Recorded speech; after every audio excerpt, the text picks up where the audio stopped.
औपनिवेशिक भारत में 3 governor general और उनके ऐतिहासिक कदम।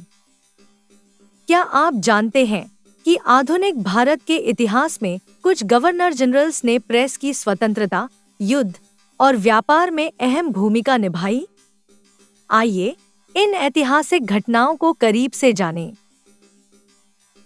लॉर्ड चार्ल्स मेटकॉफ 1835 से 1836 ने प्रेस पर सरकारी नियंत्रण हटाने का ऐतिहासिक कदम उठाया। इसके कारण उन्हें भारत में प्रेस की स्वतंत्रता का जनक कहा जाता है।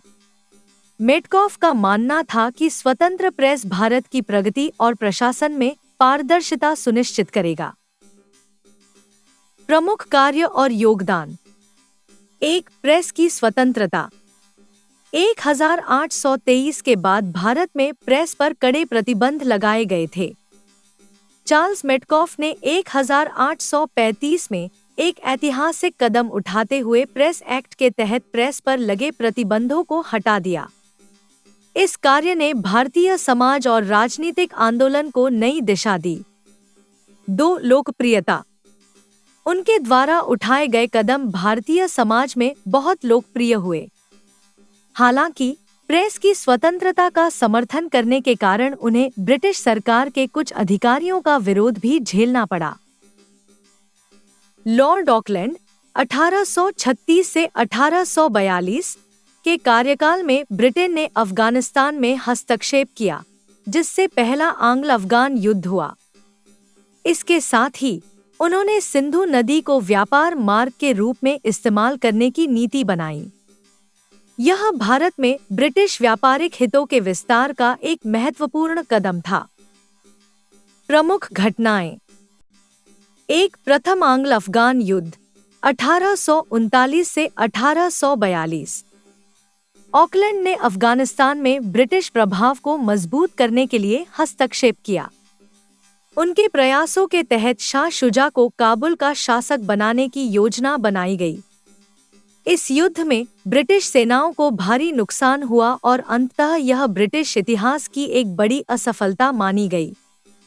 अफगानिस्तान में असफलता ने ब्रिटिश साम्राज्य की प्रतिष्ठा को नुकसान पहुंचाया।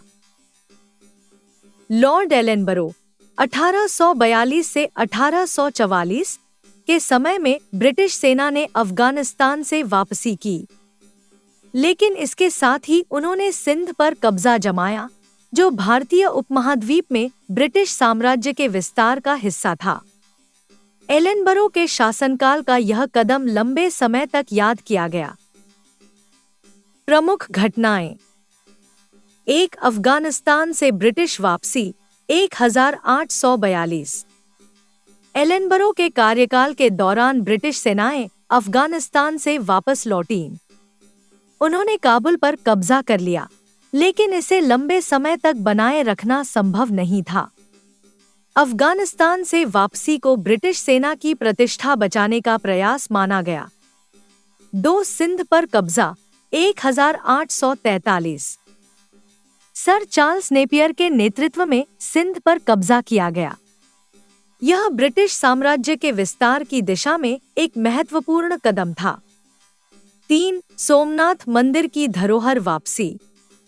एलेनबरो ने सोमनाथ मंदिर से लूटे गए ध्वज और अन्य धरोहरों को वापस करने का आदेश दिया। इसे भारतीय संस्कृति और धरोहर के प्रति उनके सम्मान के प्रतीक के रूप में देखा गया। औपनिवेशिक भारत की इन घटनाओं ने हमारे देश के भविष्य को प्रभावित किया। अगर आपको इतिहास को रोमांचक और समझने योग्य तरीके से जानना है, इस प्रकार की कहानियों को विस्तृत रूप से जानने के लिए इस चैनल को सब्सक्राइब करें और वीडियो को लाइक करना न भूलें। मिलते हैं अगले अध्याय में। धन्यवाद।